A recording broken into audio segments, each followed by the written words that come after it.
para el periodismo y al mismo tiempo, si nosotros hacemos periodismo serio, nos convertimos en confiables para nuestra fuente y va a ser mucho más fácil tener acceso a ella. Y por supuesto, siempre el objetivo que nos va a acompañar en cualquiera de las acciones que tomemos es recuperar obviamente nuestra relevancia como medio, ¿no? En la charla inicial habíamos planteado una serie de preguntas que habíamos considerado que eran claves para una para, para un producto de buena calidad. Y obviamente la base de todo esto era que ya no alcanza con relatar noticias, en realidad los hechos en general ocurren a la vista del público, ¿no? Todo está en vivo y en directo, lo hemos visto en la cobertura del coronavirus, lo estamos viendo por estos días en las manifestaciones en Estados Unidos en protesta por la muerte de George Floyd, cuya, dicho sea de paso, cuyos últimos momentos quedaron grabados, quedaron fotografiados, un terrible y trágico vivo, ¿no? Que nos permitió ver el peor momento de una persona, que es cuando pide por su vida y no le hacen caso. Pudimos ver ahora, o estamos viendo en cualquier momento del día, transmisiones de todas las ciudades de Estados Unidos donde hay manifestaciones cada vez mayores.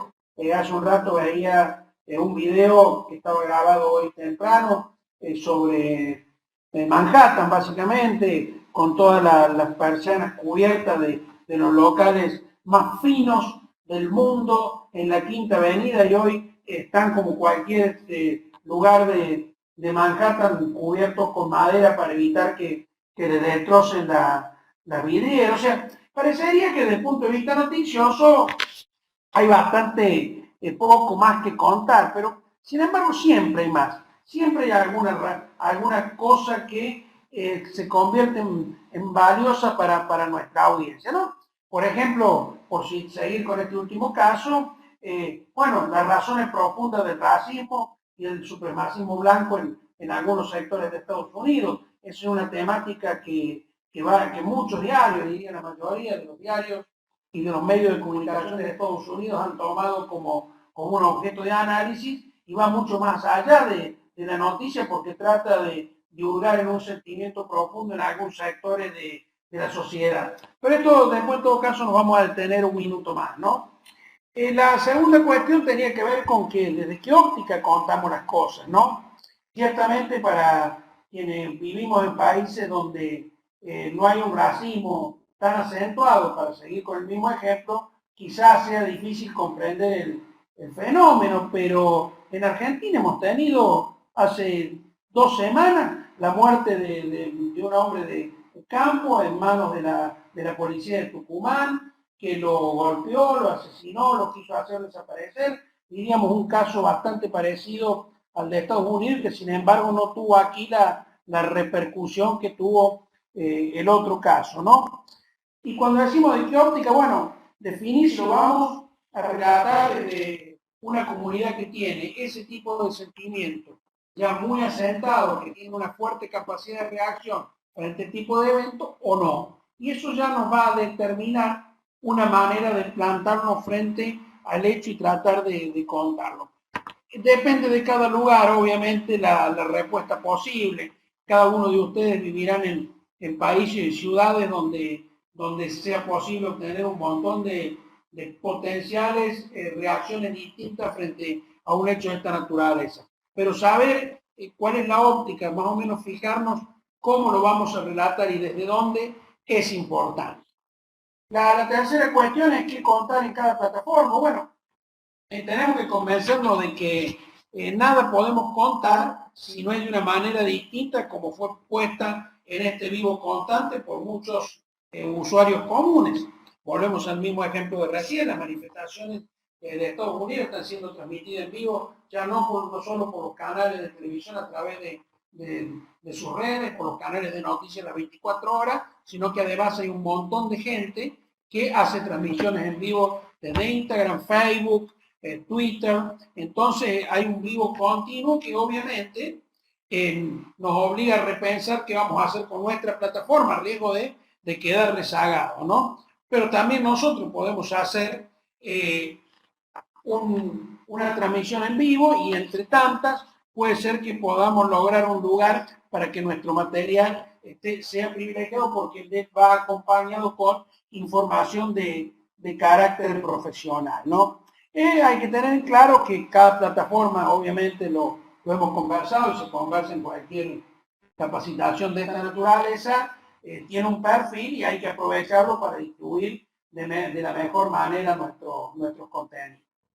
La otra cuestión, lo de la fuente, que también lo citamos recién al pasar, y lo habíamos dicho en nuestra charla inicial. Entonces consideramos que si un defecto tuvo el periodismo en los últimos años, no fue un manejo débil, por decirlo de alguna manera, de la fuente, la relación con la fuente. Hubo demasiadas fuentes capaces de manipular el periodismo, y aún hoy, si lo observamos, los gobiernos desde el manejo de las pautas publicitarias, o de acciones en las que descalifican a la prensa, algo que podemos ver permanentemente en los discursos de Donald Trump, obviamente, intenta correrle el arco a la prensa y ponerla en una posición en la que deba, antes que generar información, estar permanentemente defendiéndose. Obtener fuentes independientes, fuentes de alta calidad, va a ser un buen mecanismo de defensa. Encontrar la fuente, obviamente, más apropiadas para cada historia, esto también nos va a servir para luchar contra el mal de nuestra época, ¿no? Estas historias falsas con fuentes inventadas, ¿no? Y por último, bueno, la implicación de la audiencia en nuestra historia, porque tenemos absolutamente claro que la publicación de una noticia es el final de un ciclo. En realidad no, es el comienzo de una conversación social en torno a una temática, si no nos explicaría cómo llevamos desde enero, febrero, hablando de coronavirus y generando cada vez más información, y cómo hace una semana y media o dos que la situación de Estados Unidos se ha convertido en el eje de debate y de discusión, ¿verdad? Y aquí quiero detenerme un minuto para salir un poco al rescate de las tan golpeadas ediciones impresas de los medios, ¿no?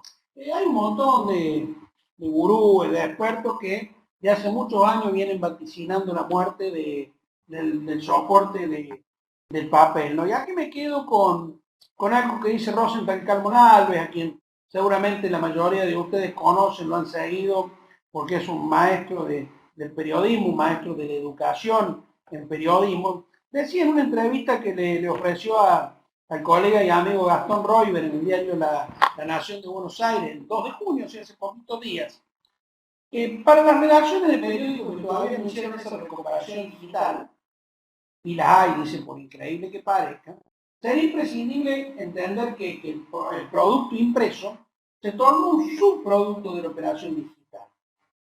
Sin embargo, dice Alves, cuanto mejor sea la entrega digital hoy, mejor saldrá la edición impresa del día siguiente. Y si ustedes recuerdan lo que hemos visto en algunas sesiones anteriores, lo que vamos a ver ahora, nosotros siempre vamos a considerar que el punto de llegada, el punto final es la mejor calidad puesta para el papel, al mismo tiempo que hemos ido depositando calidad en cada una de las plataformas. No nos olvidamos de aquellos que tienen diario, de aquellos que tienen papel, porque finalmente sigue siendo un producto, o subproducto, como prefiere llamarlo Alves, pero que tiene muchísima relevancia, ¿no? La semana pasada habíamos planteado si ya no había una sobresaturación, ¿no? de temas vinculados al coronavirus, ¿no? Y la verdad que de hecho la pregunta era muy oportuna porque si recuerdan que estuvieron presentes, y si no los invito a que lo busquen en la biblioteca aquí de nuestro centro, saliendo, cruzando la callecita, que van a poder entrar en la biblioteca y van a encontrar allí todas las sesiones anteriores, tanto de este curso como de los demás, pero decíamos que, bueno, aparecía una serie de temáticas emergentes post pandemia, ¿no? Y que nosotros debíamos tratar de tenerlas a la mano, de entenderlas, de aprovecharlas, porque eso iba a ser de mucha utilidad para la sociedad en un momento en el que, bueno, se van a volver a abrir las puertas de nuestros hogares y nos vamos a encontrar con una calle que tal vez en muchos casos no alcancemos a reconocer, ¿no? En este cuadro que están viendo, Comscore, la empresa que mide tráfico web, reveló que hay un par de días en que las páginas vistas sobre la temática del coronavirus comenzaron a caer más que la cantidad de artículos publicados al respecto. Insisto, las páginas vistas cayeron más que la cantidad de artículos, es decir, publicamos más de lo que la gente estaba leyendo. Y este dato no es menor porque fue prácticamente de un 37%, dice Concord. Además, por si fuera poco, y este es otro dato también importante, el tráfico a los artículos sobre COVID-19 pasó del 19 al 14%. Esto es efectivamente lo que en algún momento hablamos y dijimos que podía ser alguna especie de cansancio tal vez de la gente de una temática que ya se torna de alguna manera recurrente. Otro gráfico, bueno, miren, nos muestra cómo cayeron las menciones de las palabras coronavirus en el mundo y observen que ocurre algo más o menos parecido en casi todos los continentes. En Latinoamérica persiste un poco más arriba porque, bueno, según ha dicho ya la Organización Mundial de la Salud, nos encontramos en el eje de la pandemia hoy. Asia y Europa ya es como que se han corrido a un costado, pero ven que también esa tendencia está yendo hacia la baja, ¿no? La conclusión del Comscore, bueno, hay menos cobertura y menos tráfico en los países en los que el virus ya impactó, como que lo vamos dejando un poco desbordado. El pico de tráfico se da después de que la gente recibe la orden de entrar en cuarentena. A medida que nos van metiendo adentro de nuestros hogares, va bajando un poco la intensidad de la información que buscamos. Otra cosa que ya nos parece obvia, pero que Concord lo rescata como una de las conclusiones, que una de las principales fuentes de tráfico es Google. ¿Quién no ha buscado en los comienzos de la pandemia coronavirus, qué significaba, si había tratamiento, si no había tratamiento, qué era el COVID-19, por qué 19 y no 18 o 20, dónde quedaba Wuhan, la ciudad de China donde arrancó todo? En fin, todos utilizamos Google de alguna u otra manera para tratar de acercarnos muchísima más información. Y esto de Google me parece que es importante que lo entendamos para que podamos distribuir mejor todos nuestros contenidos en las distintas plataformas que tengamos y ser atractivos para los motores de búsqueda, de manera tal que a la audiencia le llegue en una posición importante la información que nosotros estamos ofreciendo. Finalmente aparecen otros temas, bueno, lo que parece ratificar esto que decíamos recién, cierto cansancio de la gente sobre la misma temática. Miren esto también, este es un gráfico que se puede obtener muy fácil, se puede hacer muy fácilmente utilizando Google Trends, trends.google.com, en el herramienta pone los términos de búsqueda arriba y determina el tiempo en el que quiere buscar, el lugar en el que quiere buscar y fácilmente le arroja como resultado un gráfico de esta naturaleza, como el caso de George Floyd, desplazó en Estados Unidos de un momento para otro y superó largamente las búsquedas sobre el coronavirus.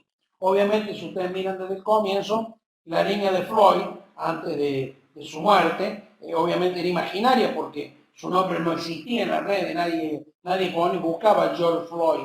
No era tampoco un personaje famoso, pero cuando comenzó a hacerlo a partir de su desgraciada muerte, comenzó a subir muchísimo a la par que iba bajando lo del coronavirus y obviamente esto nos demuestra la potencia de un tema cuando provoca un shock social tan pero tan fuerte. Tenemos que ver también, a propósito de uno de los puntos que marcábamos recién, cómo se distribuye el tráfico en las redes a fines de planificar su uso adecuado, ¿no? Por allí da la impresión que los periodistas le asignamos demasiada importancia a Twitter y tendemos a menospreciar a Facebook porque por allí la vemos como una red en la que, una red social, dicho sea de paso, de gente mayor, donde hay mucha celebración de cumpleaños, pero la verdad que no parece ser un lugar donde uno vaya a buscar información. Y al mismo tiempo, tampoco asignamos tanta potencia a Instagram. No son muchos los medios que lo están trabajando a Instagram y hay, por lo que se observa aquí, una potencialidad bárbara, porque si se fijan, Instagram es la principal red en uso que se está imponiendo en todo el mundo. Le sigue muy bien Facebook y por supuesto Twitter, que es residual, es lo que al menos aquí en Argentina hemos llamado una red para el círculo rojo, ¿no? Esto es, allí están los políticos dando su mensaje, se generan fuertes debates, en algunos casos hasta con niveles de interés muy preocupantes de grosería, pero Twitter en realidad es una red social que solo refleja a una parte mínima de la audiencia. No está todavía acá, no está todavía acá la medición sobre el impacto que puede haber tenido TikTok, pero es probable que nos sorprenda en particular por los challenges que hay de los que participa incluso mucha gente mayor, ¿no? Siempre lo de las redes se ha dado un comportamiento similar, las redes son asumidas en primer lugar por la gente más joven, comienzan a utilizarlas y cuando a esas redes comienzan a entrar gente mayor, los jóvenes se van corriendo a la red siguiente y así casi nunca tratan de compartir el mismo espacio, ¿no? Facebook era una red de jóvenes, nació como una red obviamente universitaria, pero mucha gente joven, adolescente ya no están, se pasaron a Instagram, cuando los grandes que estamos en Facebook nos fuimos para el lado de Instagram, los jóvenes se fueron a TikTok y habría que ver ahora si hay gente, con cuánta gente mayor hay en TikTok y qué impacto va a tener esto sobre los grupos juveniles. Y en este caso ya aparecerá alguna otra red dando vuelta que cautive o capte la atención de los jóvenes y que la sientan como su mundo, ¿no? Ustedes recuerdan que un par de sesiones atrás, incluso la anterior, vimos que esto era normalmente el esquema de trabajo de un diario, ¿no? Una apertura por la tarde, un inicio de diagrama, un inicio de cierre y una impresión, era muy simple, muy lineal, el margen para cambios era bastante escaso, las urgencias solo corrían a medida que iba llegando el horario de cierre. Y utilizamos esto como un ejemplo para observar que solo era mediodía de realidad, ¿no? Era apenas mediodía de realidad y que el resto del tiempo, obviamente en épocas en que no había internet y aún después, solo había radio y televisión. Y ahora la verdad que deberíamos preguntarnos qué cambió desde la era digital, ¿no? Esa que, como dice Rosenthal, muchos diarios aún no lo han asumido, ¿no? Y sí, hay un nuevo flujo de trabajo, porque la audiencia optó por nuevos modelos de información. Y la verdad que cuando uno se pregunta qué cambió, lo principal, aunque parezca casi una gravedad inusitada, ¿no? Es como que se borraron las fronteras de tiempo y espacio. Tiempo y espacio ya no son para los medios las coordenadas apropiadas para acercar la información a la audiencia. Ya nadie espera para informarse en determinados horarios, como alguna vez dijimos, una vez al día que llegue el diario a su hogar o comprándolo en los puestos de venta, una vez por hora para tener un informativo en la emisora de su preferencia, 2 o 3 veces por día para estar en el living de su hogar viendo los programas informativos. Ya llegar a casa, a la oficina o subirse al auto para encender la radio ya no son acciones que nos generen tensión. Estamos todo el tiempo con el móvil en la mano, en el bolsillo, en la cartera, y en consecuencia esa es nuestra ventana al mundo.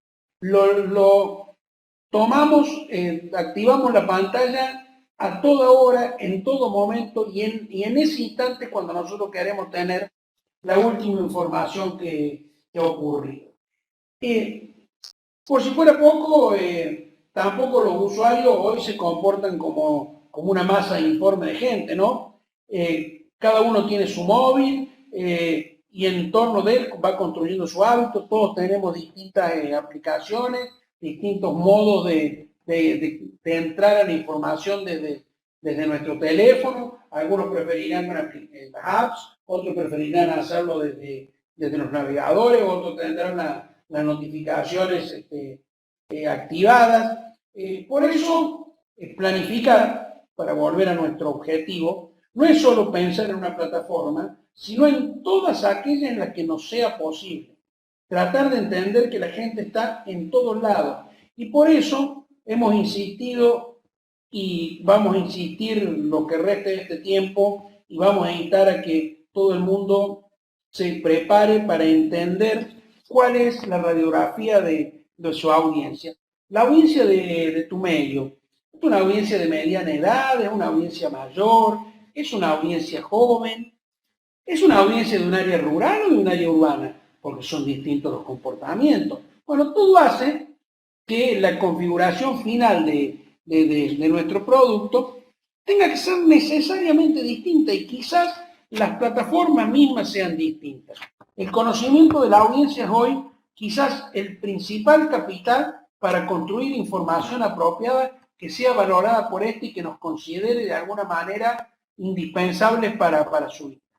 Y este es un desafío que se suma a otro, porque la verdad que vienen desafiantes estos tiempos, ¿no? Todo cambia, nosotros también tenemos que cambiar, todo requiere mucho más esfuerzo, pero la verdad es que quizás sean los mejores tiempos para el periodismo, que sean los peores para el negocio, como venimos sosteniendo ya desde el encuentro de Zip Connect en adelante. La capacidad del periodista obviamente estuvo durante muchos años concentrada en generar contenido propio, relevante, como decíamos recién, con valor diferencial según cada una de las plataformas. Pero además, hoy tenemos que añadir algunas tareitas más. Y siempre hay una mala noticia en todo esto, es más trabajo siempre, ¿no? La verdad que hoy se hace fundamental revisar los contenidos de otros, los contenidos de terceros que circulan en todas las webs y las redes, porque allí puede haber información también que sea valiosa. Hemos señalado información de la buena y de la mala. Y rescatando la información buena, tratar de enriquecer nuestro trabajo, tamizar esa información, quedarnos con aquello que nos sirva y avanzar sobre la tercera función del periodismo, que es enriquecer nuestros contenidos con piezas que integren este material de terceros.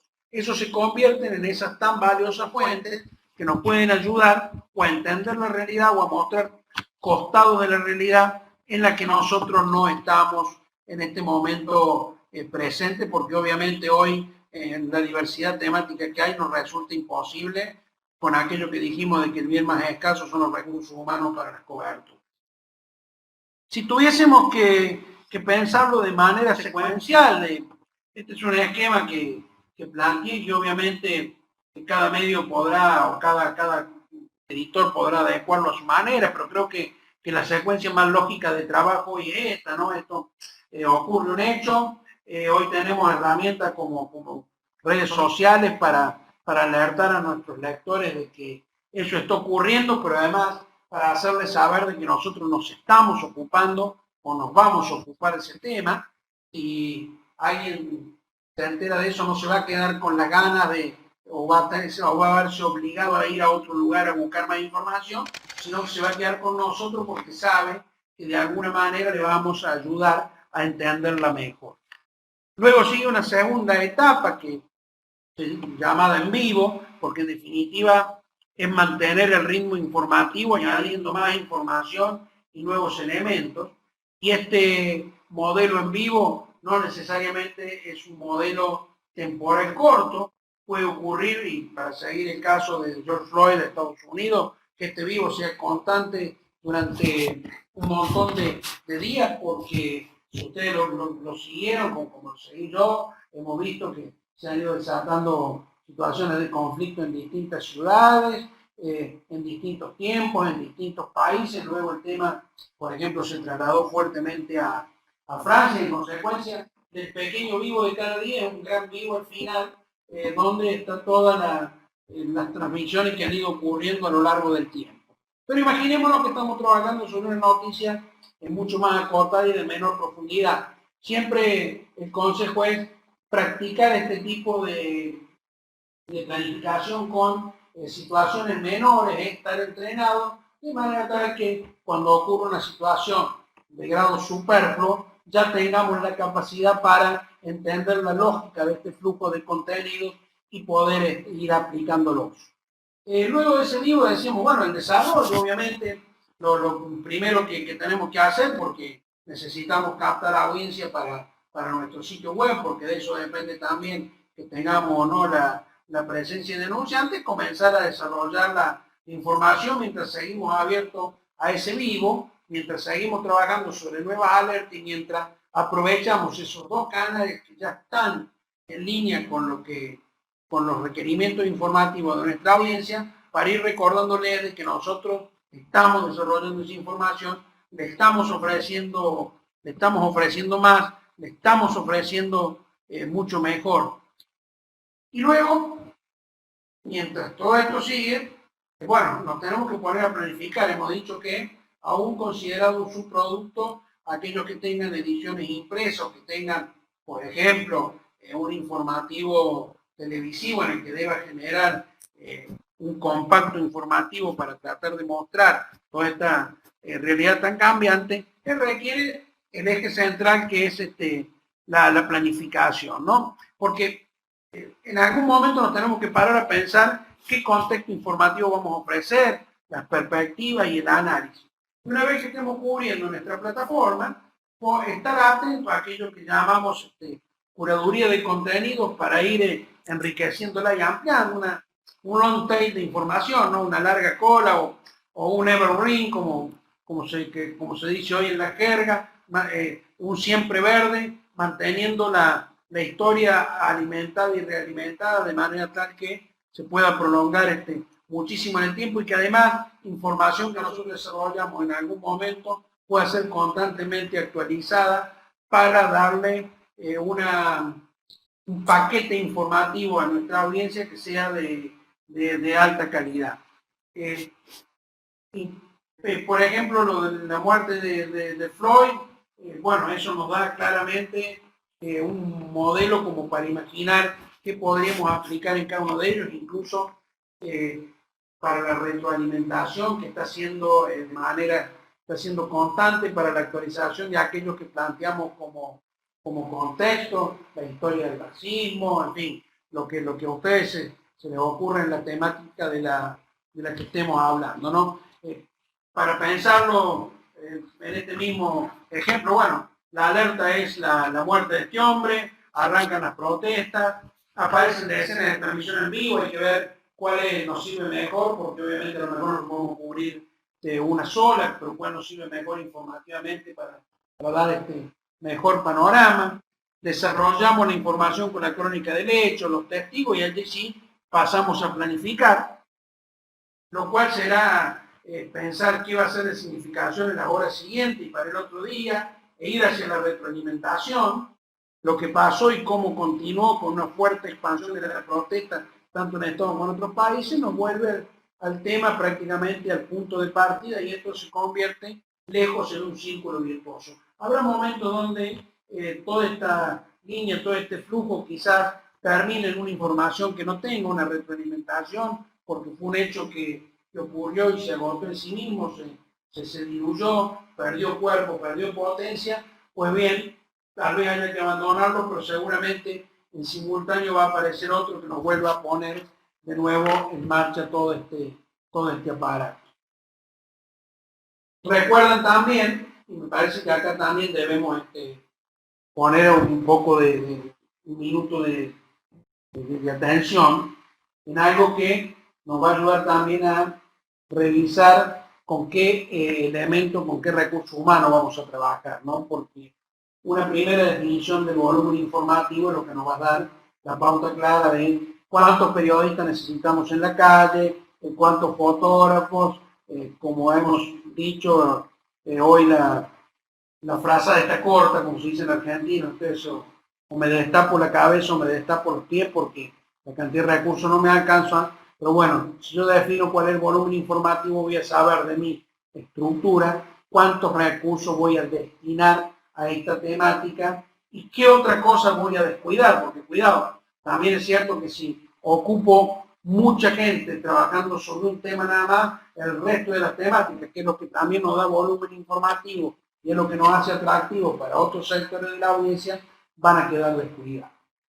La resolución de espacios en web y papel, pero básicamente en papel, porque la web en realidad es eterno, uno podría poner infinita cantidad de información, pero el papel, que es un espacio muy determinado, desde luego va a requerir que también planifiquemos, no sea cosa que generemos un volumen informativo que después no tengamos lugar donde publicarlo. Y eso la verdad que una planificación mal hecha en ese sentido provoca desazón, provoca decepción en la gente, provoca malestar en los equipos internos de trabajo y si me preguntan le diría que alguien que se tomó el trabajo de escribir una nota, que la hizo muy bien y que esa nota no se publique, la verdad que genera un malestar y es gente que pierde la motivación para seguir trabajando.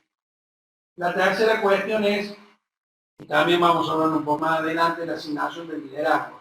Nosotros tenemos en nuestras organizaciones liderazgos formales, los editores, los responsables de áreas, de los jefes, pero bajo ciertas temáticas tenemos algunos líderes no formales, gente que no ocupa cargos dentro de nuestra estructura, cargos formales, pero que sin embargo conoce la temática o es apasionado por la temática y que puede ayudarnos muchísimo más que un editor que está todo el tiempo trabajando sobre una diversidad de temáticas. Con lo cual allí hay que tratar de rescatar a esa gente, sumarla a un equipo y darle un papel de liderazgo, aunque sea no formal, pero que eso nos ayude a tratar de entender mucho mejor la realidad y poder explicarla. Y por cierto, bueno, el reclutamiento de recursos humanos, todos los diarios o los medios en los que todos trabajan, seguramente han destinado con la cobertura de COVID la mayor parte de su gente a esto, porque finalmente áreas como deportes o espectáculos, quizá un poquito menos, pero ya no hubo más espectáculo en vivo, no hubo deporte en vivo, hubo cronistas o redactores o reporteros que debieron pasar a prestar servicio. A lo mejor escribiendo de cuestiones vinculadas a sus temáticas, pero para ser publicadas dentro del contexto de COVID.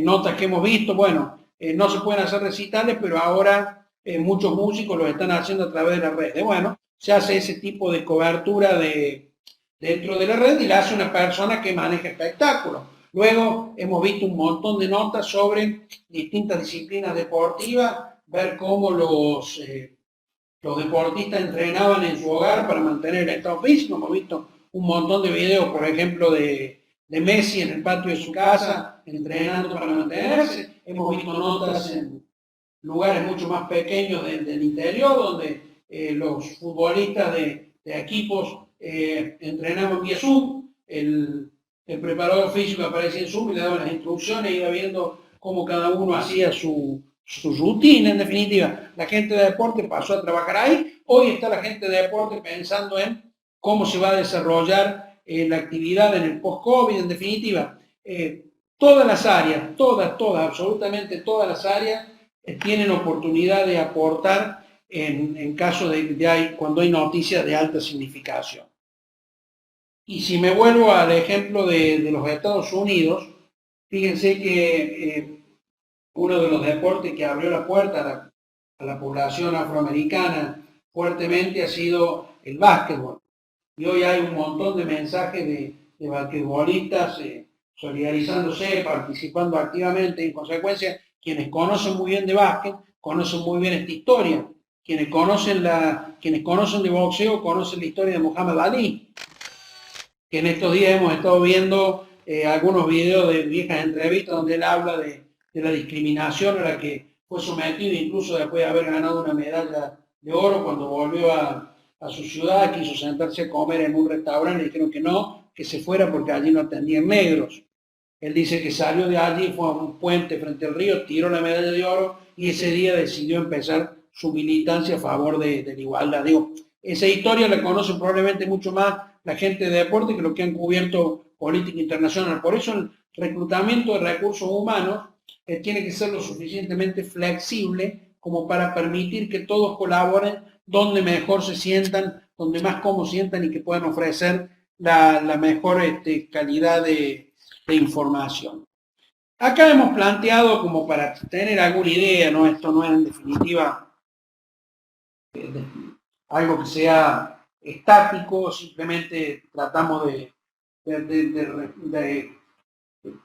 plantearlo en términos gráficos, también no me salía la palabra en términos gráficos, quienes tienen que formar parte de un grupo relativamente pequeño de decisión, ¿no? En general todos tienen responsables, yo acá puse responsable de papel por la vieja deformación de diario, ¿no? Pero en realidad podría ser el responsable del informativo de la radio, responsable informativo del canal, con su par que es el responsable de la web, todos rodeando un responsable general, pero además tenemos que trabajar muy de cerca con la gente que nos va a proveer la mejor imagen, el mejor diseño, con aquello de las redes sociales.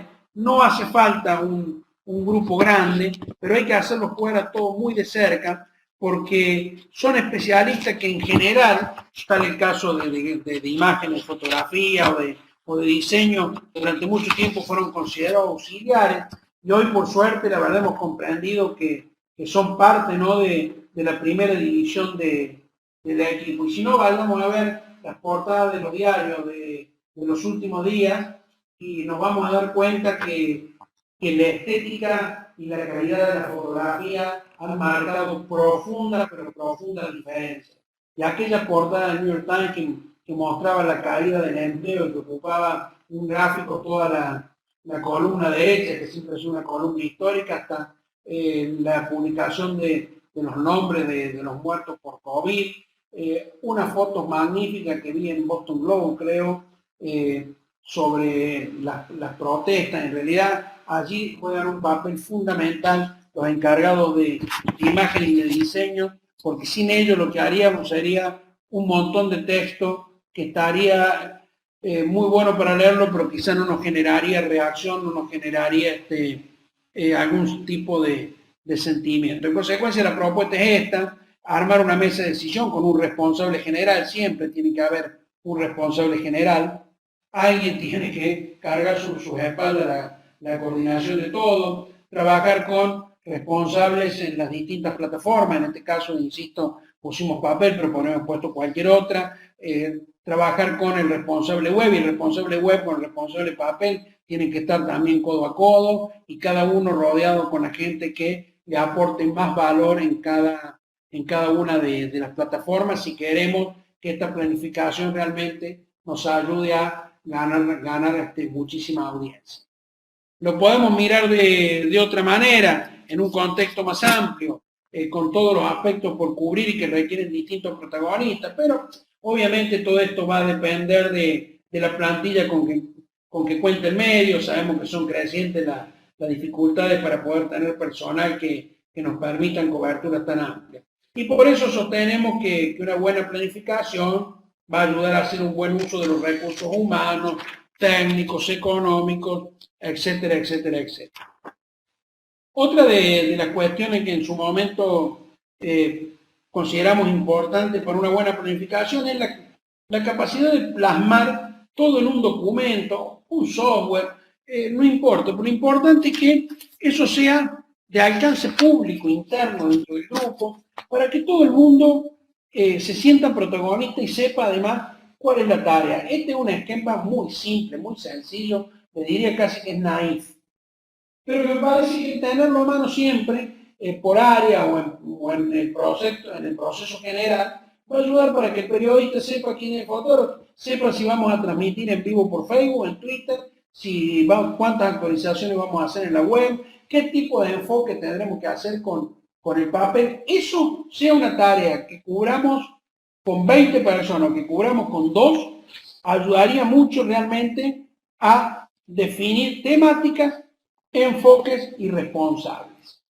Acá hay otro modelo que lo sofisticamos un poco más, después se los puedo acercar, no hay ningún inconveniente, un modelo ya viejo a esta altura, porque ya no se usa en papel, pero era muy cómodo realmente, que alguna vez lo aplicamos en La Voz del Interior y tenía como objetivo básicamente que los editores se vieran compelidos a pensar no solo en el papel, que era una tendencia, en una especie de efecto resorte que todos teníamos, pensábamos siempre en esa plataforma, porque esa es la que venimos, la mochila del papel nos pesaba mucho y que comenzasen a poner su mirada de alguna manera sobre lo digital. Por eso decimos, bueno, ¿cuál era el tema? Nosotros le llamamos la apuesta, esta era una sección ciudadana, cada uno de los responsables de sección debía poner cuál era la apuesta, cuál era lo que iba a ser el tema de apertura de la sección, una breve descripción, quién era el periodista, si había un lugar o hora de cobertura, y luego tenía que definir, poniendo cruces o haciendo algún tipo de marca,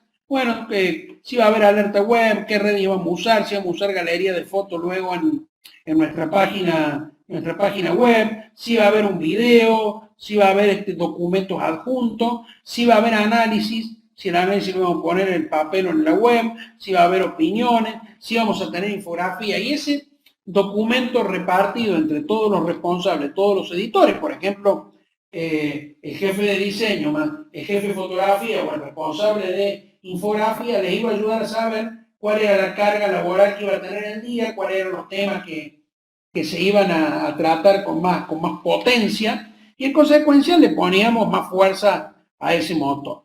Esto, como hábito de trabajo, se dejaba hecho uno por cada sección, cada editor dejaba su plan la noche anterior, quien iba a la mañana, el responsable de primera hora, que en este caso durante mucho tiempo me tocó a mí, los compilaba en un solo documento, los circularizábamos el documento entre desde el director para abajo, el director, secretario, jefe y subjefes, si los había en la sección, para que todo el mundo estuviera al tanto, y luego sobre el mediodía o primera hora de la tarde se definía si realmente la apuesta seguía en pie o si había sido reemplazada porque había ocurrido alguna otra cuestión que obligaba a cambiarlo, porque la temática que habíamos previsto en su momento como fuerte había dejado de serla o había sido superada por otra. Pero lo cierto es que este plan nos permitía tener a todo una mirada de los productos que estábamos haciendo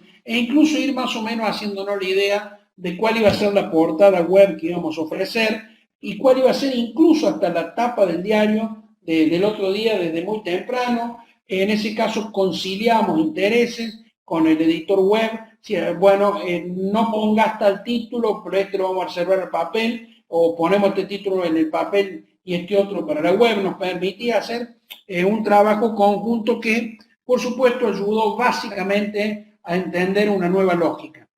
El responsable de coberturas de cualquier naturaleza dentro de nuestra organización, sea deporte, sea el área de sociedad, sea política y economía, es el responsable en todas y cada una de las plataformas que nuestra organización tiene y que pueda llegar a tener. Vos sos responsable de la cobertura política integral que ofrece tu diario. Y lo sos en todas las plataformas. Trabajar en redes sociales, trabajar en web, trabajar en papel o en radio o en informativo. El responsable de política es uno solo y es para cualquier plataforma. Esto, por supuesto, tuvo un par de ventajas, porque en aquel momento se generaron dos portales verticales, el de deporte y el de espectáculos, y a cada uno de los editores naturales de esas secciones se les asignó la responsabilidad no solo de manejar el sitio, sino de manejar el personal, de organizar las coberturas, y eso sirvió como un aprendizaje para todos los otros. Trabajamos muy fuertemente con el área de deporte, que era que tenía cobertura más intensiva por los partidos de fútbol. Saben que nuestro deporte principal en Argentina, en Córdoba obviamente, es el fútbol, y a veces había coberturas con los 2 o 3 equipos de aquí de Córdoba, algunas en simultáneo, en consecuencia requería una fuerte coordinación, y los editores fueron asumiendo que este tipo de planificación, que parecía un mero papel, una mera planilla de Excel o de Word, significaba mucho más que eso porque ayudaba a tenerlo de alguna manera ordenada. Prácticamente la edición estaba en la cabeza de ellos. Así habíamos arrancado de dónde queríamos ir a la mañana temprano y terminamos a la noche, reprogramando material que no había podido ser usado, pero programando muchísimo material nuevo. Esto también permitía a la persona responsable, en este caso me tocaba también esa tarea de asignarle a cada sección los espacios adecuados para las coberturas temáticas. Si no, iba a ocurrir que uno hubiera noticia, la sección política llevaba X cantidad de páginas, economía llevaba X cantidad de páginas, ciudadanos, sociedad o sucesos policiales llevaban X cantidad de páginas y no se movían, por más que una sección tuviese mucho más material, muchas más cosas de impacto que la otra. Esto permitía trabajar sobre una flexibilidad dentro del producto para que el producto pudiese tener siempre un enfoque muy determinado sobre un tema, el tema potente del día, y lo demás lo iba acompañando en espacios que por supuesto de alguna manera iban siendo graduados en función de esa apuesta periodística fuerte. Hoy no hace falta hacer Word, no hace falta hacer Excel para compartirlos, hay un montón de sistemas. Yo acá estuve probando hace un tiempo un software que me resultó muy interesante porque facilita mucho la tarea y bueno, no hay que andar enviando correos electrónicos, todos podemos acceder a él desde cualquier lado. En este caso es un tablero que se llama Kanban, que tiene una versión gratuita y otra versión de pago. Si se va a utilizar para un medio de manera profesional, convendría tomarla de pago, pero con un solo vistazo en esa pizarra, porque básicamente, si ustedes lo ven, es una pizarra, vamos a obtener una excelente visión general de nuestra situación laboral actual. Yo ahí lo hice por un criterio mío, día por día. Entonces, en azul era la información del día y en ese color más suavecito era lo que se estaba preparando. En fin, esto es muy customizable, de manera que cada uno lo puede adecuar de la mejor manera posible a lo que le sirva a su medio. Pero una herramienta de esta, en verdad, hoy es muy útil. Se puede taguear, se puede filtrar, se puede seguir haciendo un seguimiento de los tiempos de la tarea. Hay hasta, le diría, una buena medida de productividad para ver cómo estamos yendo, vamos a llegar a tiempo para tener una información de aquí al domingo, cuánto tiempo va a necesitar cada redactor para ir desarrollando lo del día o tareas que queden pendientes para los días subsiguientes. Hay muchos más, algunos pueden utilizar Trello, otros pueden utilizar Slack, son todos muy útiles. En todo caso, lo verdaderamente importante es apropiarse de la herramienta y sentir que esa herramienta nos va a ayudar, no que es una obligación o que es hay que usar un software más. Todo lo contrario, lo que tenemos que buscar es que eso nos ayude a hacernos la vida más fácil en la programación para que el producto final sea mucho mejor.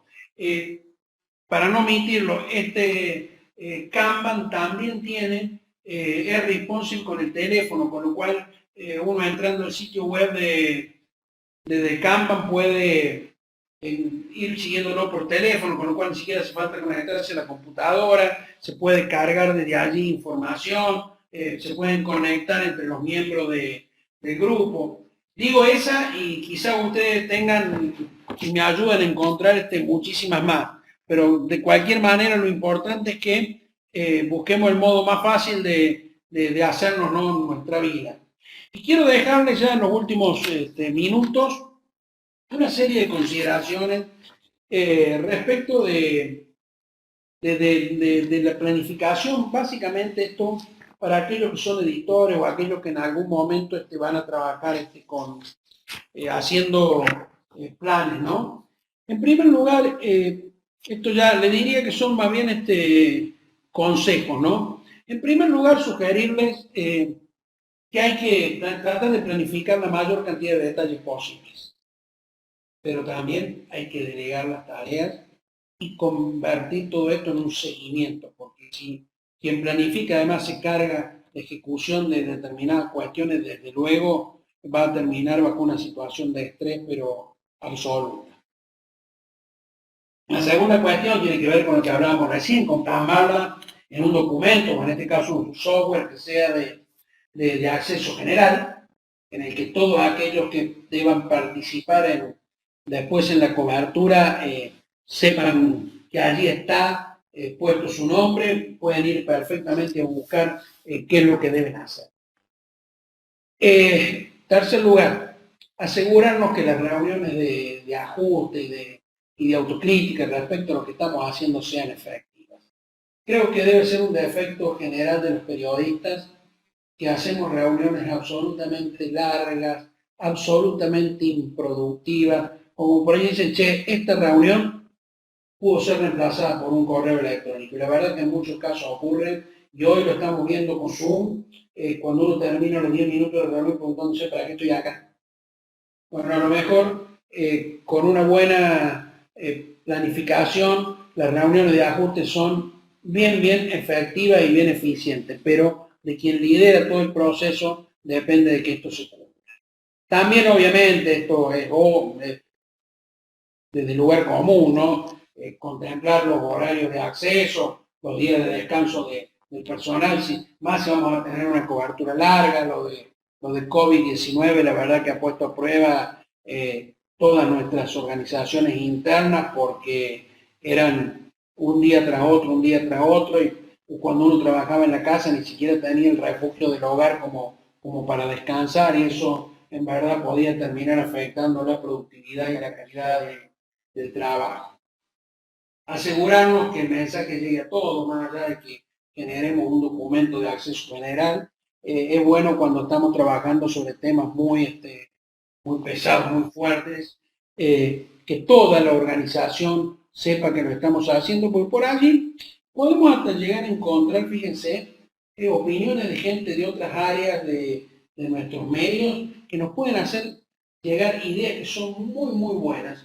Habíamos tomado como hábito, yo lo utilicé alguna vez y la verdad que dio, por lo menos desde mi punto de vista, muy buen resultado, cuando teníamos que trabajar algún tema de tipo económico o financiero, llamar a uno de los miembros del equipo de contable del diario, pedirle por favor que ese día nos acompañara, y la verdad que siempre participaba en las reuniones, nos revisaban las notas, darle las notas para que las corrigiera, eso era muy bueno porque nos salvaba de muchísimos errores, porque hay cosas que nosotros en términos contables o financieros no manejábamos, y en verdad la gente se sentía pero muy comprometida y estaba agradecida cuando uno le iba a buscar, lejos de quejarse porque tenía que sumar una tarea más, porque dejaba de lado lo que estaba haciendo habitualmente para venir a colaborar con la redacción. En verdad, muchos estaban muy agradecidos, decían, che, me encanta, yo nunca había participado, nunca entendía cómo era la lógica de una redacción,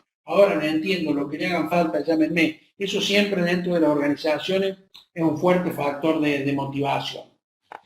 Bueno, esto es de cajón también, todos tenemos un grupo de WhatsApp donde están los números de móviles de todos los responsables, de todos aquellos que tengan que tomar alguna decisión o aportar alguna idea sobre la cobertura. Es obvio, no podemos estar preguntándonos, che, ¿dónde anda tal, dónde anda tal otro? Lo tenemos que tener al alcance de la mano, y en ese contexto debe haber una lista de personal crítico que sea imprescindible, sin aquellos sin los cuales la cosa se nos puede llegar a complicar.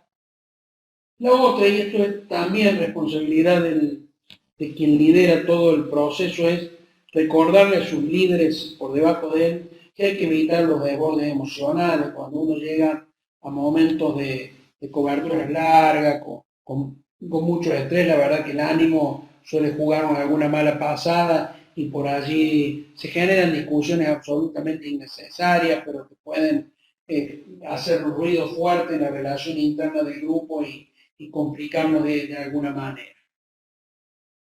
Transparentar los resultados, ¿no? Esto es que todo el mundo sepa cómo nos está yendo en la audiencia web, cómo nos está yendo en la circulación en el papel, en el ingreso de publicidad. Me diría que durante muchos años, hasta que llegó Internet, hasta que se pusieron en muchos medios pantallas con los números del tráfico, con cómo estaba funcionando el tráfico en la web, los números de las organizaciones periodísticas eran secretos, no se conocía muy mucho cuántos ejemplares se vendían, no se conocía mucho cuántos eran los ingresos publicitarios, pero cuando todo comenzó a transparentarse, por suerte, la gente empezó a entender de que conocer esos números era de una ayuda invalorable, porque todos íbamos a poner esfuerzo por fijarnos como metas. Y fijarse una meta ayuda a que uno trabaje mucho mejor en equipo, sepa que no es responsabilidad de uno solo, sino que entre todos tratemos de avanzar lo más se pueda. Pero si no conocemos los resultados, de alguna manera podemos llegar a una situación de conformismo que nos quite todo intento por mejorar. Así estamos bien, ¿para qué vamos a cambiar? No, quizás haya número de esos que nos digan que hay que cambiar. Y lo bueno de conocerlo de esa manera es que vamos a saber exactamente qué modificar, cómo modificarlo para tratar de lograr los mejores resultados. Quiero recargar un poco acá también sobre los editores. Todo esto lo van a encontrar luego cargado en la biblioteca, así que no va a haber ningún inconveniente. Digo, y si no, luego ustedes tienen, creo que han tomado nota de mi correo electrónico, me lo piden y si les sirve de algo, se lo envío, lo conversamos individualmente o grupalmente, como prefieran. Digo, son textos estos, pero creo que me parece que son útiles y la verdad les confieso, viene de una experiencia de más de 30 años haciendo planificación. Yo creo que hoy esto es casi que un requisito para tener el trabajo de un editor, no para ser editor, comprender los nuevos paradigmas de la comunicación. En verdad, todos creemos que la innovación es una revolución y en realidad innovar se puede hacer desde pequeños, muy pequeños cambios, pero que sean constantes y que nos vayan llevando hacia un cambio mayor. Si entendemos los nuevos paradigmas de la comunicación, los nuevos paradigmas de las audiencias, la forma de comunicarse, los nuevos flujos informativos, podemos ir aplicando cambios que a priori pueden parecer pequeñitos y que sin embargo al final del proceso vamos a ver cómo nos dan muy buenos resultados. Cada cambio pequeñito que sea exitoso, celebrémonos como si fuera un gol de Messi, porque realmente eso nos está llevando en el camino correcto. Segundo lugar, desafiar lo instaurado, ¿no? Esa famosa frase que seguramente muchos de ustedes habrán escuchado, acá las cosas siempre se hicieron de este modo, que no venga este chico joven a intentar cambiarme. O sea, no hay que tener la cabeza abierta, a veces quienes vienen de afuera nos ayudan con nuevas ideas, con nuevos modelos de trabajo que pueden ser mucho más útiles que lo que nosotros traíamos como una mochila desde el fondo de los tiempos, ¿no? Esto de que acá las cosas siempre se hicieron de la misma manera, ya no sirve, es una excusa, hay que dejarlo de lado. Hay que saber desafiar lo instaurado. Un editor tiene que de alguna manera saber aventurarse, ¿no? Una especie de Indiana Jones, ir a territorio desconocido, ver más allá de lo que está pasando dentro de los diarios. Tiene que saber qué ocurre en la industria de los medios, pero por allí hay cosas que están fuera de la industria de los medios y que sin embargo son enormes lecciones para nosotros para saber cómo lo podemos aplicar adentro en un cambio de proceso, en un cambio de capacitación. En definitiva, cualquier cosa que nos signifique mejorar nuestro proceso de cambio y profundizarlo, va a ser muy bienvenido. Y esta es una de las responsabilidades de una persona que ejerce el rol de editor. Alimentar la participación. Esto no es, yo soy el editor, yo decido y acá se hace lo que yo digo. Entonces decimos que si 4 ojos ven más que 2, obviamente 2 cerebros piensan más que uno. Y uno a veces ni siquiera piensa, ¿no? Nosotros tenemos que abrir la puerta en nuestras organizaciones para que entre aire fresco, para que entre un cambio, porque ese cambio va a venir acompañado del know-how de otras personas en determinadas actividades, pero también va a ser una mirada de qué es lo que esa persona espera que nosotros le ofrezcamos como medio de comunicación. Asegurarse de sorprender. Todos los días deberíamos tratar de pensar cómo vamos a sorprender. Y sorprende más quien es capaz de ser, decíamos ahí, más disruptivo, ¿no? Aprendemos a sorprender a las audiencias, aprendemos a sorprender a nuestros propios clientes. Está bien, siempre el ejemplo es el mismo, ¿no? Las cosas que hace el New York Times, pero justamente el New York Times lo que tiene es esa capacidad. El día en que hizo el gráfico que colgaba los niveles de desempleo, luego cuando puso los nombres de los 1000 muertos estos de COVID, de algunas con un breve obituario, y en verdad si algo podemos decir es que New York Times es absolutamente consistente con su línea editorial, es un medio casi, diríamos, dentro de la categoría de conservador, y sin embargo cada tanto rompe y a uno lo sorprende y sabe que logra de que uno esté todos los días atento a ver qué es lo que hizo el New York Times. Y si estamos atentos nosotros, que no somos lectores consuetudinarios del diario, imagínense aquellos que son lectores o suscriptores que están todo el tiempo mirando a ver con qué me va a sorprender hoy. Y ya uno puede sorprender al lector haciendo cosas de esta revolucionaria o ofreciéndole al lector puntos de vista que el lector no iba a encontrar en ningún otro lugar. Y en consecuencia, eso también es una responsabilidad del editor de tratar siempre de sorprender. Ser un usuario activo, miren, la verdad que uno debería estar siempre como editor en la punta del viento. Si aparece una red nueva hay que probarla. Si se ha generado algún tipo de información, algún tipo, perdón, de relato periodístico con un formato nuevo y distinto, ser los primeros experimentarlo, estar siempre activo viendo para tratar de entender qué es lo nuevo que viene y tratar de entender la manera de aplicarlo, ¿no? Comunicar. El editor es la persona que mejor debe comunicar las cosas. Hay que estar permanentemente hablando y hablando con la gente, escuchando sus ideas, ofreciéndole las nuestras, ejerciendo un papel de contención. Piénsenlo lo que esto puede significar en momentos como estos donde el burnout se puede apoderar de nosotros porque estamos encerrados y encima produciendo, y alguien que la verdad que le tiende una mano, que nos comunique, que nos cuente, que nos escuche. Eso es comunicación, y en este punto también obviamente los editores tienen un rol fundamental. Ser transparente los objetivos, los procedimientos, los pasos, los resultados, de alguna manera resume lo que hablamos hace un rato. Festejar cada pequeño paso como un triunfo. Por allí esperamos, viste, tener el gran logro periodístico de la década, de la centuria para festejar, y por allí todos los días hay pequeñas cosas que podemos festejar. Así como tenemos que ser autocríticos y tratar de aprender de los errores, ¿no? Tener capacidad de superarlo, también tenemos que darnos un minuto para celebrar las buenas cosas porque las hay, porque logramos a lo mejor hacer ese día un producto que fue interesante, hicimos un podcast que dio buen resultado, dio buenas métricas, la gente lo valoró en consecuencia, así como tenemos que tomarnos un tiempo para hacer una autocrítica y ver qué aprendizaje obtuvimos, también tomarnos un rato como para festejar aquello que consideramos que está bien. Después de todo, siempre hay tiempo para alguna cerveza cuando podamos salir obviamente de la cuarentena. Y para el periodista, a veces algunas cosas que parecen obvias, pero las hemos olvidado, ¿no? La curiosidad como el principal atributo, ¿no? Que pasamos por la vereda y vemos y no miramos sin ver para hacerlo correctamente.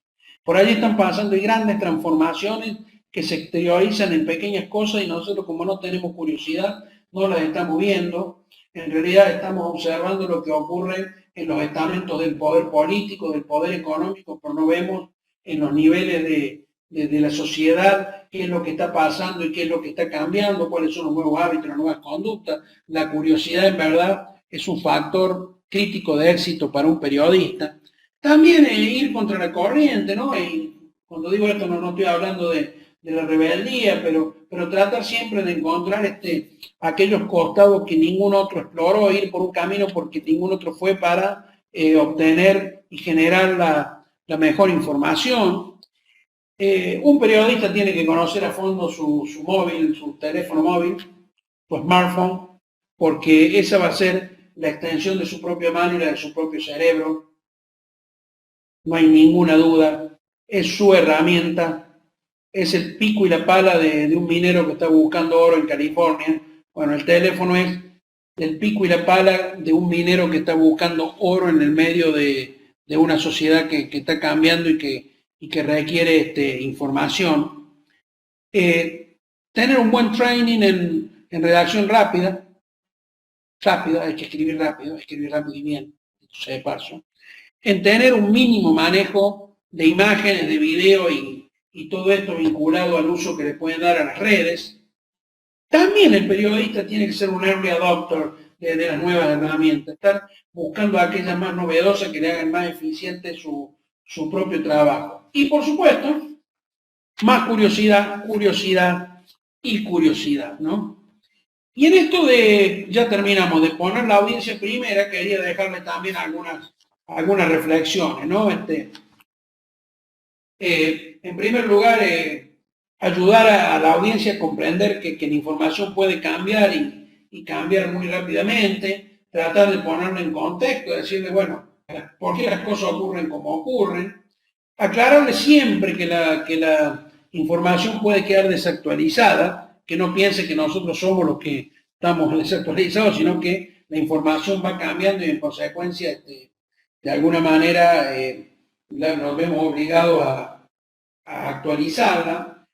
Siempre tratemos y trabajamos en sitios web dentro del texto de las historias, que la fecha, la hora sean algo que esté bien destacado y que esté destacado junto a las recomendaciones que provienen, por ejemplo, en el caso de la pandemia, de expertos, médicos, funcionarios de salud pública. No lo rescaté acá, pero hace unos días buscando en un diario de Perú, La República, encontré que había una nota del director ejecutivo de la CIP, de Ricardo Trotti, una columna en la que hablaba de la situación de los medios, pero debajo de la columna de Ricardo, ¿qué es el coronavirus? ¿Cuáles son las medidas de higiene? Dije, me pareció que era raro que estuviese ahí porque era una nota de opinión. Me fui a buscar otra nota sobre COVID-19 y debajo de nuevo, había repetido siempre para que la gente lo tuviese presente y no pudiese esquivar información que era importante.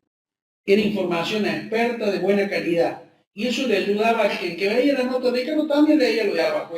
Quería una nota de cómo entrenar a un deportista solo porque no hay eventos públicos. Debajo también encontraba los consejos sobre COVID. Me parece que es una buena forma de contribuir a la sociedad en momentos en que la gente tiene muchísima angustia, ¿no? Añadirle el enlace a historias que incluyan información desactualizada, que envíe a los usuarios información mucho más reciente, ¿no? Con una nota del director, transparentar cómo estamos cubriendo la información. Fíjense, una de las mejores notas, la nota más leída, que llegó vía newsletter también, que es que el New York Times cuenta cómo hicieron la portada con los 1000 muertos, con ese pequeño obituario. Ahí hablan el editor responsable, habla el jefe de arte gráfico, habla el periodista encargado, cuentan cómo se hizo, transparentan las coberturas, siempre es bueno. Nosotros esto lo estamos cubriendo de esta manera, tal persona está asignada a tal otra, la gente siente empatía, siente una conexión vital y ve que hay un rostro humano del otro lado. También puede ser una buena forma de llegar a la audiencia, utilizar cualquiera de las redes sociales para contar cosas en vivo. Bueno, qué es lo que estamos haciendo, cómo lo estamos haciendo, contarlo en algún minuto. Hay también, siempre el New York Times, el ejemplo de todo, ¿no? Una cuenta de Twitter, no recuerdo cómo es el nombre, que es el jefe de diseño, que muestra cómo boceta la tapa y lo publica todos los días en Twitter. Y es la verdad que es interesante, para aquellos que trabajamos en el periodismo, interesante. Ignoro si el común de la gente lo sigue muy a fondo, pero quiero suponer que aquellos que son fanáticos del New York Times obviamente lo tienen muy presente. Asegurarnos, por favor, de que todas las fechas sean fáciles de encontrar en las historias, en particular en temáticas como esta, como el COVID, donde los datos van cambiando de manera permanente, cambian los datos de contagiados, los datos de aquellos que se han curado, los datos de los que han muerto, y en consecuencia, si uno por allí no tiene claro la fecha en la que eso ocurrió, puede puede llevar a confusión, cree que es un dato actual cuando no lo es.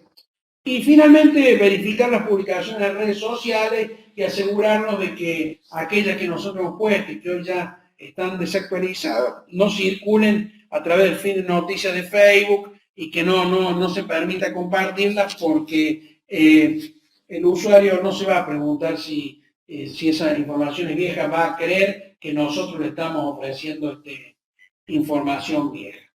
Les insisto, esto va a estar guardado en la biblioteca si a alguien le interesa, si alguien tiene alguna duda, están mis direcciones permanentemente, así que podemos seguir conversando de esto con mucho más profundidad en cada una de las temáticas. Todavía nos quedan un par de jornadas, un par de sesiones, así que vamos a trabajar todavía un poco más a fondo sobre esto. ¿Cómo estamos, Marcelo, de horario? Excelente, excelente. Muchísimas gracias, Julio. Tenemos un par de minutos por si alguien quiere aprovechar y hacerte alguna consulta. Y si no, ahora sí, nos vemos la próxima semana. Próximamente, digamos, la próxima semana nos estaremos viendo para una nueva... Miércoles. El próximo miércoles, exactamente, para una próxima, próximo evento. No, menos mal que lo tenemos a Juan, viste que es nuestra agenda viviente. Sí, por eso. Juan nos pone 10 horas, eso seguro. Bueno, no, sí, pero... bueno, estamos todavía tenemos algunos minutos si la organización de nuestro evento nos da bien, con todo gusto lo respondo. ¿Quieren preguntar a vivo o quieren usar el chat? No tengo ningún inconveniente. Sí, señor. Sí, señor.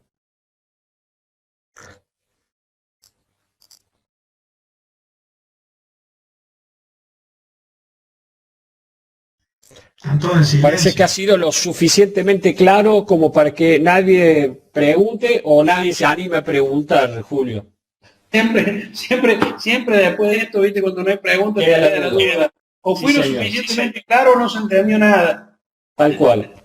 Así que bueno, te agradecemos muchísimo, Julio, como siempre, tu dedicación, el poder dedicarnos este tiempo para analizar y pasar toda esta información que es sumamente valiosa para nosotros, para los asistentes, y esperamos entonces verte, si Dios quiere, el próximo miércoles. Pero cómo no, por la duda, en un segundo, tomen en cuenta, allí está la jcperotti@gmail.com, está mi número de móvil. Bueno, ese Linktree son las redes sociales, no hay problema. Si no, es @jperotti en Twitter. En cualquiera de ellas estoy conectado. Y si conversamos lo que ustedes consideren necesario. Cuenten conmigo el tiempo que